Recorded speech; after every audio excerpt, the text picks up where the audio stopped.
के भी लीला कुछ अजीब बा।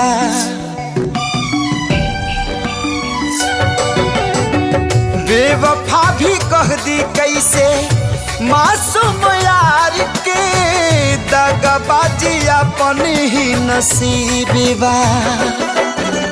बन के दुल्हनिया जइबो जहिया सैया जी के गाँव में, रखिया अपना राजा जी के तू झुलनी के छाँव में। खुश रहा तू हरदम, हाँ खुश रहा तू हरदम, दिल से है बादुआ।